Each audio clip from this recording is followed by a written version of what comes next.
ng pagoda.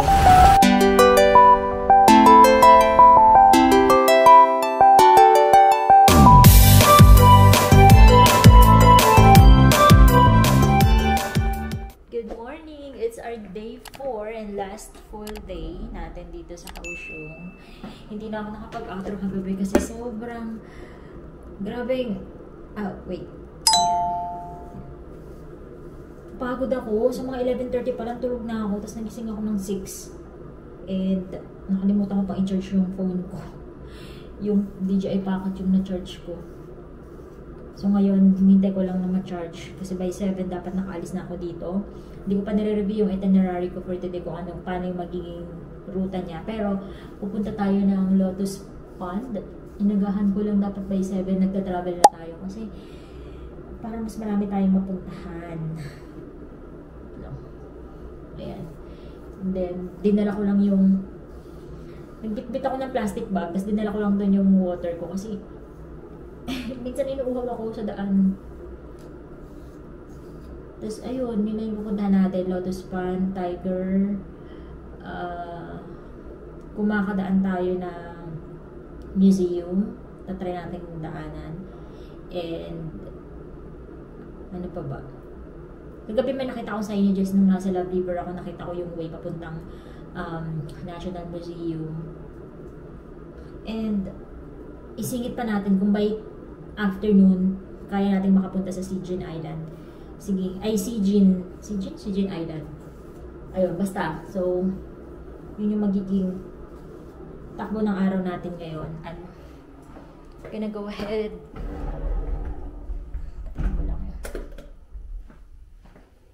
And then, bababa na. Wala pa akong kain. Yeah, let's see. Let's go down na. Wait lang. So, nire-review ko lang ulit yung itinerary natin for today. Yung Lotus Pond. Okay, your location is... okay, Sky One Hotel. Lotus Pond, Zuying District, ayan. So, oh my god, bus na naman. Okay, kung mag-orange line tayo, from orange line, so yan, Chengpu, walk, Chengpu Station, 219A scheduled, bus, 30-minute ride, Zuying Market, then 8 minutes. Okay, so schedule niya 7:22. Okay, sige, kailangan nating humabol.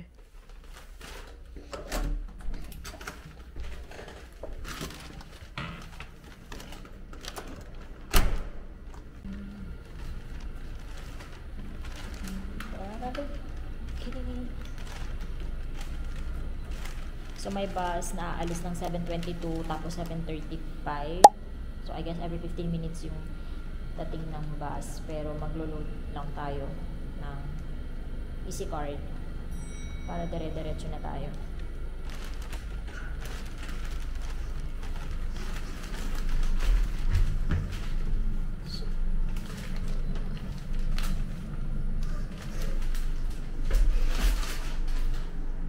My outfit is not giving.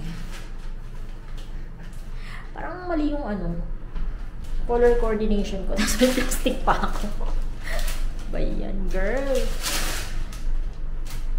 Nakasabit yung... It's giving the tourista vibe. Okay, sarado pa ang gaming room because it's 7. Gusto. Hindi ko alam yung weather today, pero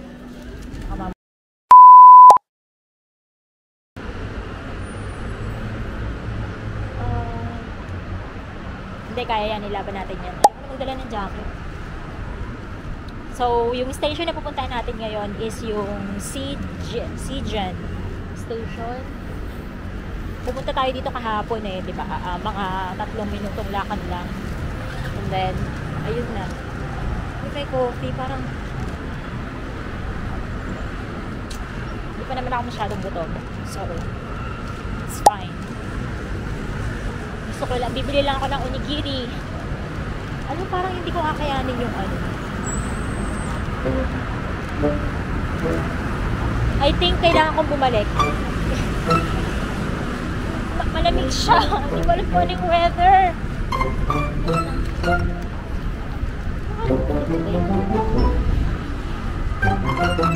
Oh, fuck! 17 pala. Kailangan natin yung natin yung jacket. Ayan, so ready na tayo ulit. Kasi it's 17 degrees outside. And it's not giving. Ala! Ayan. Water ko. Ano ba yan?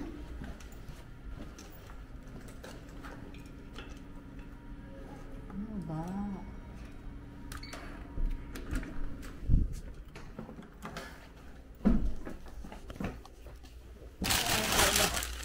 Bakayin ko ma-compare ng outfit ko. Charing.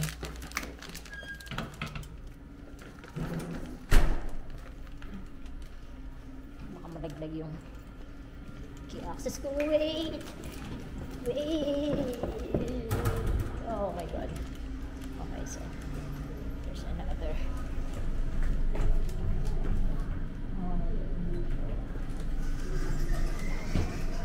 Oh, asan yung phone ko? Ito pala. Sa kaligay ko pala. May nakita ko mga Pinoy sa labas. Bumibili sila ng kape. Ako hindi ko na-afford na bumili ng kape kasi nagmamadali ako. Gusto kong maagang makarating sa destination ko. And buti na lang lumagpas ako ng bus station kahapon, diba? Dahil sobrang gutom ko, bumaba na ako. And lumagpas din talaga ako. Kasi kung hindi ako naligaw kagabi, kahapon, malamang hindi ko malalaman to next yung isang sa mga station na malapit sa akin, which is ang Shanjin station. Nandito lang pala siya. Nanggit siya sa vlog ni, wala, nakalimutan ko yung pangalan niya. Basta mabilis siya magsalita. Shanjin.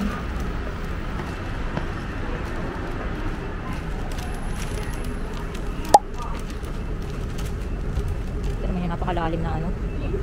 Malalim na escalator na.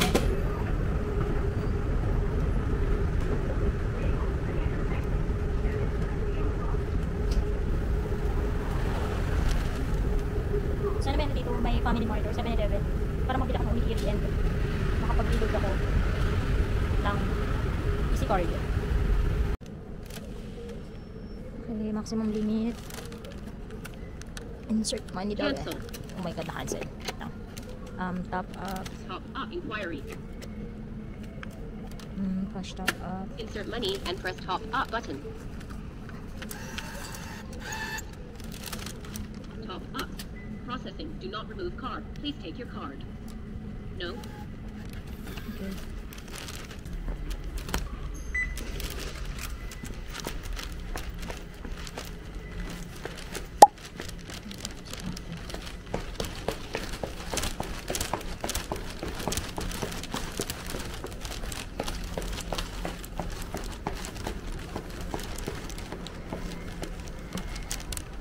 Okay, so dito.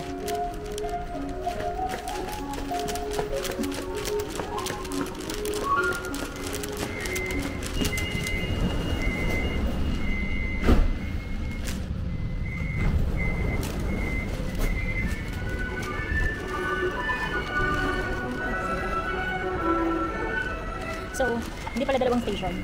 Oops, hindi nakakabal si Kuya. Hindi pala dalawang station, isang station lang pala. Yangjiangpu. Kasi nasa Shanjin na station na pala tayo.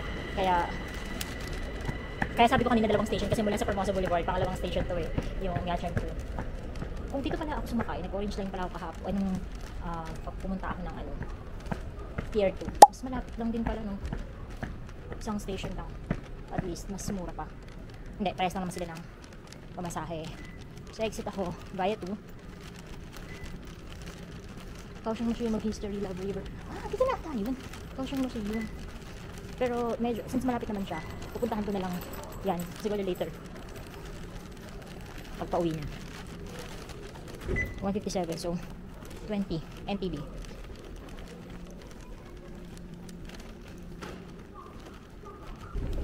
Ito yung sinasabi ko. Stairway to heaven. Escalator to heaven. Ang taas. So imagine, bumaba na ako kanina. Tapos another ganito kahabang baba.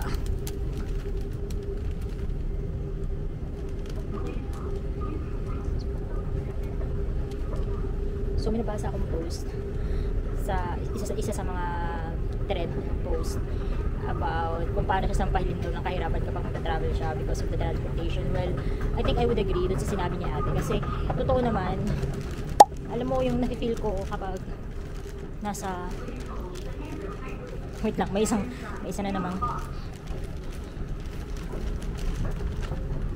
ayan. So yun, going back, yun, valid naman yung sinasabi ni ate na kapag pupunta ka sa ibang location or ibang, siguro sa ibang country na lang, di ba?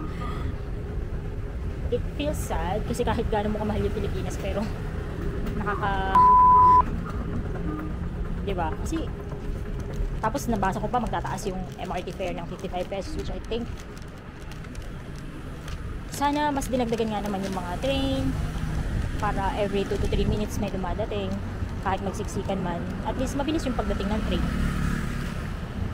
But hindi ko masasabing it is what it is pero I think meron tayong magagawa eh. Okay, wait lang. So from here alamin ko muna kung saan yung bus stop or bus station. Exit 3, exit 2. Wait lang. At andito na tayo sa bus station. Sabi kasi dun sa siguro kung may mas ano pa ako, kung mas marami pa akong oras, nakapag McDonald's ako kasi dyan ako nang galing. So yan, McDonald's na yan. Tumawid lang ako dito and then ayan na yung bus station. Saktong dumating ako dyan, nakita ko umalis na yung bus, but that's fine kasi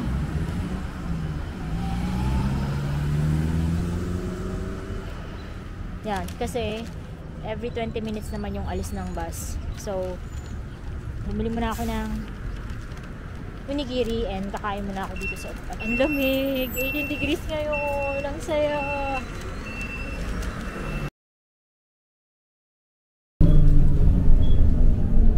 So yung schedule ng bus is maagang dumating. Dapat 7:57 di ba sabi ko.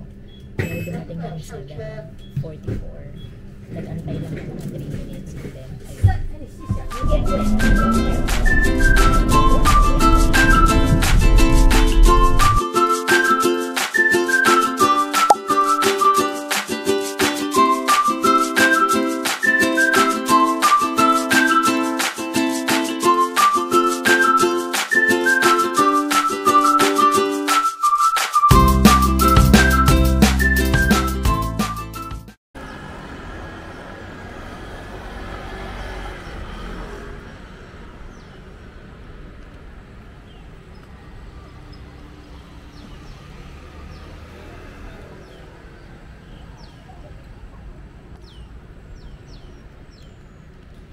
So, nakadating na nga tayo dito sa Lotus Pond.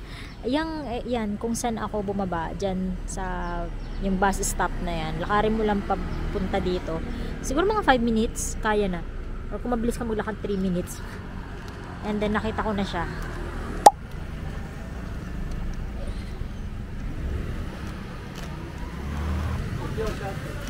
Parang ang sarap.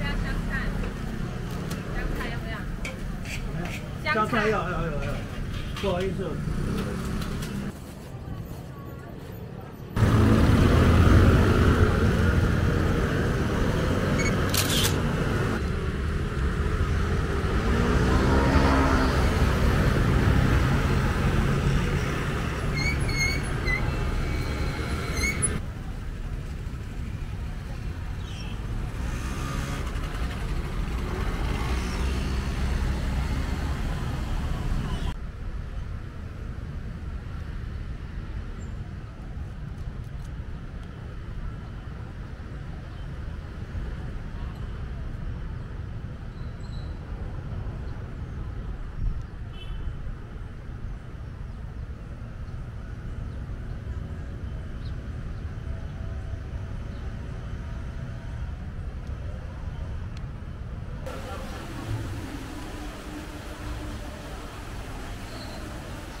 pagoda. Oh.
Ayun. So, I think nakita ko naman na yung mga gusto kong makita dito sa Lotus Pond. And ang next kong pupuntahan ngayon is yung pagoda. So, kung nakikita nyo yan, nasa yan yung dragon, di ba? So, lalabas lang ako dyan, maglalakad ako papunta dun. Tapos, ayan na siya. And then, since 9 pa lang naman, I think kaya ko pang pumunta sa Sijin. But, let's see. But for now, thank you so much. Thank you for the opportunity na makita kita in person. Napapanood lang kita sa YouTube, sa TikTok, pero napuntahan na kita. And wala ring tao dito. Hindi ko alam kung napakaaga ko lang or hindi talaga siya medyo pinupuntahan. Or baka mamayang tanghali or hapon, maraming pupunta dito. O baka mas maganda dito pag hapon. Pero it's okay because I have all the Lotus Pond for myself. Pero okay lang kasi at least nakapag-picture ako, nakapag-video ako ng ako lang. Walang mga kasamang extra sa background. Ay, sana nakikita ako. And may CR naman. May CR pala dito. So, kung gusto niyo mag-CR, malinis naman siya in fairness. So, CR lang ako bago ako pumunta dun sa may Twin Dragon, anong ulit tawag dyan? Basta dun sa may pagoda.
Benta nila yun.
Sabi ko may narinig yung parang yung pala may ibon. Akala ko naman nasa ilalim ng tubig.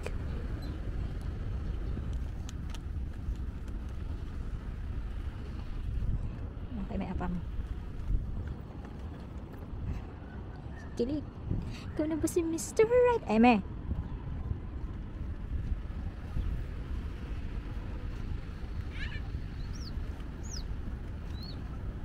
Kit ni Kuya. So ayun nga, kasalukuyan ako naglalakad dito sa kahabaan ng, nakalimutan ko ng tawag dito eh. Pero may family, kasama niya siguro yung daddy ata and dito, tapos dalawang bata. Tapos yung afam kanina, tapos ako, ayun lang, kami lang yung kami lang yung bisita dito. Let's see kung pwede tayong umakit doon, baka nakalak din. And then mag photoshoot. No, I'm just trying to appreciate the beauty, no. Hindi ko alam kung man-made lake to. Actually, hindi ko talaga ni-research kung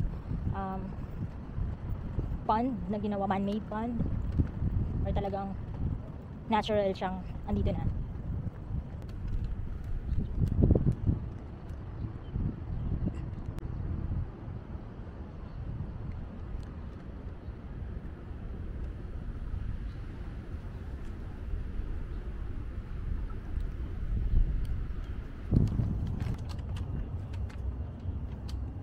Wow. Look at that.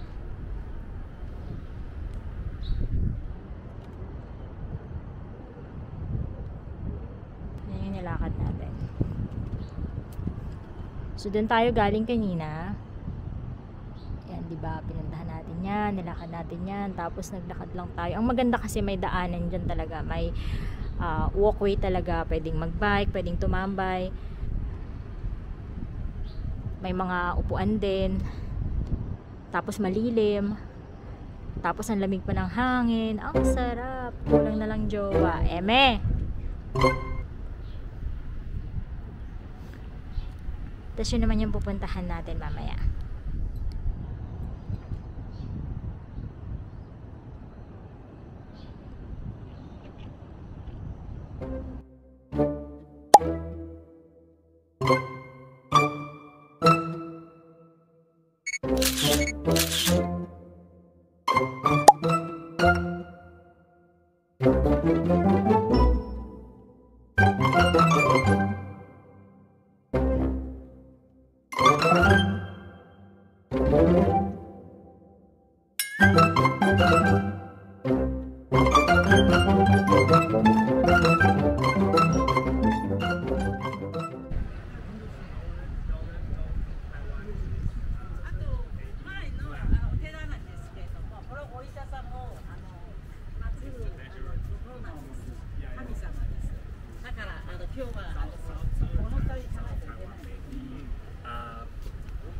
In the countryside or Kaohsiung, big city.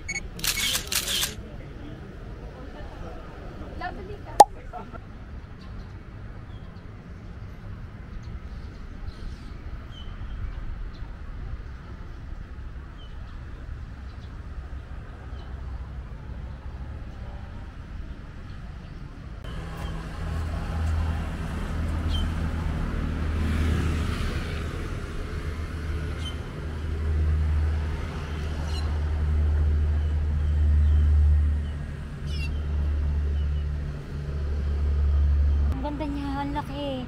3 palapag. Tapos, bawat palapag pinuntahan ko. And of course, nag-pray na din ako. But, and then after ko dito sa pagoda, magla-lunch lang ako, quick lunch. And then, I'm not sure kung pupunta pa ako sa Sijin. Pero maaga pa naman eh. So, I think pwede pa, kaya pa yun. Initially, gusto ko sanang umuwi muna. Pero, I think okay naman na, fully charged naman yung power bank ko. Sinarge ko nga itong DJI Pocket and ngayon nag-charge ako ng cellphone ko. Unfortunately, hindi ko nadala yung shutter ko. Nakalimutan ko, naka-charge siya sa bedside table. Isa sa mga nagustuhan ko dito sa area na to is may mga CR. So, uuwi nga dapat ako, diba? Sabi ko, uuwi dapat ako kasi sumakit yung tiyan ko. Pero buti na lang, yung una kasing CR doon sa may Lotus Pond. Alam niyo yung CR na yung upo ka, nakalimutan ko yung tawag doon, pero siguro insert ko na lang dito kung ano yung hitsura niya. Sabi ko, sana dito yung pinakamalapit na CR, yung normal na toilet bowl, yung regular na ginagamit natin sa bahay. So yung buti naman meron. And ang ganda kasi pag sa labas, di ba, may ano yan, sink. Yung sink nila may nakatali lang na sabon, so ready na.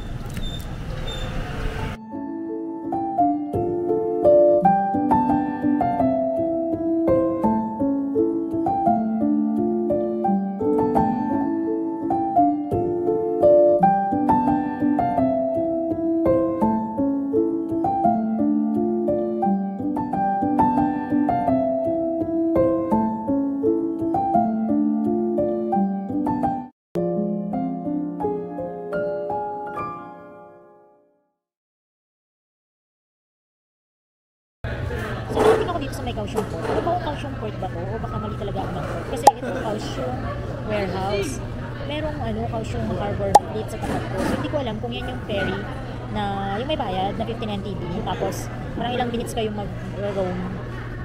Pero wala naman kasing nasakay. Tapos, walang mga nakapila, walang pasahero dun sa mga boat. Kaya pumasok lang ako dito sa parang cafe, souvenir shop, tapos madaming mga pagkain, food court. Tapos may area na palaruan. So update, nakita ko na kung saan magbo-board yung boat na magtutour sa Sigeon Island. Dito lang pala sa pinakadulo, yung nakalagay na boarding. So dun siya. It's 80 NTD. Akala ko mga 15 to 30 lang. Yung mga nabasa ko 15 to 30 lang. And then the boat leaves every 30 minutes. So you can pay cash, through cash. Cash on board yun, upon boarding. Pero pwede ka rin magbayad ng gamit yung EasyCard mo. Meron sila dito parang mini booth or booth bago lumabas. Akala ko pwede magbayad doon. So, doon daw sa board, magbabayad. Pay on board. That's 80 NTD. Worth it ba? 80 NTD, that's 160 pesos. More or less than 160 pesos. But I think, for the experience, why not? Since nandito naman na tayo eh. Ayun naman talaga yung isa sa mga itinerary. Try kong dumaan sa outlet store. Meron to ditong outlet eh. Try kong pumunta. Baka may mabili tayo. Pero wag sana tayong mag-shopping ng madami kasi wala tayong excess. Wala tayong luggage. Wala tayong check-in baggage. As in, hand carry lang talaga tayo. And knowing Taiwan, di ba, mahigpit daw sila. Well, anyways, kahit hindi naman mahigpit or what, sunod na lang tayo sa standard, which is the 7 kilos. Yun lang kasi yung kasama sa ano ko, sa Binook kong fly. Natutuwa lang ako kasi yung bus na sinakin ko kanina, nung tinitingnan ko siya dun sa Google Maps, hindi yun yung pagkakasunod-sunod. Tinignan ko, bakit ganun? Bakit parang wala... Iba yung nasa Google Maps. Iba na naman yung nagpa-flash dun sa may taas ng bus. Di ba? Ang lalabas din yung parang kung saan station ka na, kung saan yung paparating na, yung incoming or yung susunod na station. Di ba? Ilalagay yun doon, susulat yun dun sa taas. Pagdating dun sa may Gushan High School, nag-iba na siya. Sabi ko, ba't may Sun-Yat-sen University? Tapos, meron pa Hamasen. Tapos, nung bumaba na siya dun sa may Hamasen LRT station, sabi ko, alam ko na to, basta may LRT or MRT station malapit, okay na ako doon. Di bumaba ako doon, imbis na dapat sa Shinshua station na bababaan ko. Which is hindi talaga siya, hindi siya lumabas sa may mapa, sa may Google Maps. Hindi, mali, iba yung route. Hindi naman sa mali, siguro iba lang yung bus na yun, na sinakyan ko, yung oras na yun. Awan ko, hindi ko alam kung ano nangyari. Pero, from there, tinry ko, sabi ko hindi na ako pupunta ng Sigeon Island. Hindi na ako magtutour sa pupunta nga ng Sigeon Island. Sabi ko, pupunta na lang ako dun sa outlet yung sinasabi ko nga kanina.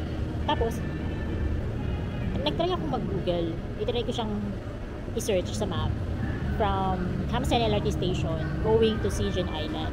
Sabi ko, 13 minutes lang. So, ang lapit lang nito. Ay, yun, sinundan ko na lang yung Google Maps kung saan papunta. Tapos nakita ko yung Kaohsiung Customs. So inisip ko, andito yung customs, siguro malapit na nga dito yung port. Then pag lakad-lakad ko, nakita ko nga, ay may dagat. Tapos nakita ko may mga ano na, may mga boat na. So sabi ko, baka nga dito. So ayun, tama naman ako. Noong una pa nga hindi ko nakita, kasi sabi ko, asan dito yung nag-tour na boat? Yung talagang, yung purpose talaga is magtulan sa Sigeon Island. Eh di sabi ko, okay, siguro wala, hindi na nga siguro to. So naglibot-libot na lang ako, naghanap ako ng ATM. Unfortunately, yung ATM doon sa pinakadulo, yung kanina pinuntahan ko nga, ang mahal ng charge, hindi ko alam yung bangko na yun. 100 NTD yung charge kapag maglo-load, I mean mag-ano ka, mag-withdraw ka dun sa ATM nila. Sabi ko, wag na, sa iba na lang, maghahanap na lang ako siguro sa Family Mart or 7-Eleven na lang ako mag-withdraw or kung may makita akong Kaohsiung Bank. Kasi wala na rin talaga akong cash eh. I mean, ang points ko dito, 100, more than 100 na lang, 120 or 140 MTT. Tapos yung easy card ko pa, ang laman na lang is parang 80 MTB na lang. So, ayun. Pero good thing, nakita ko itong lugar na to. Warehouse siya. I mean, it's Kaohsiung Warehouse 2, yung pangalan niya eh.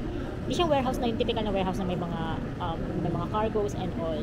Warehouse siya in a sense na isang mahabang, siguro nga before warehouse to, pero nag-transform lang into parang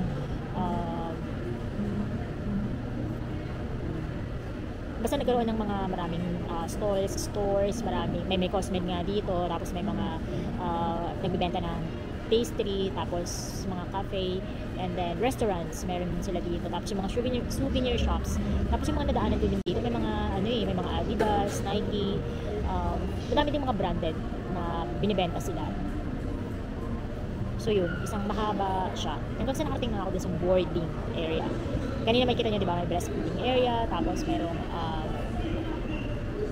CR, ATM na nakalagay. Tapos may hostel pa nga dito eh. Then, ayun, boarding. Aksidente kong nakita. So sabi ko, sige, tutuloy na lang ako, sayang. Total, dito naman na ako eh.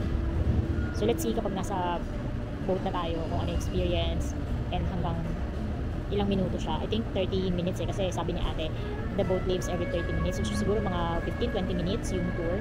And then the rest of the minutes is parang magpapaakat sila ng mga kung sino man yung mag-join dun sa tour na yun, kung sino yung mag-hop dun sa port.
Yes. Ticket? Easy car. Yeah. Easy car, $80. 80? $80. 80. 80. Yeah. Okay. I need to recharge my card. No charge. I charge first. Easy car, okay? I have credit card. Easy Yo-Yo car. No. Load. 百 water 小开 charge? Yeah. OK，谢谢。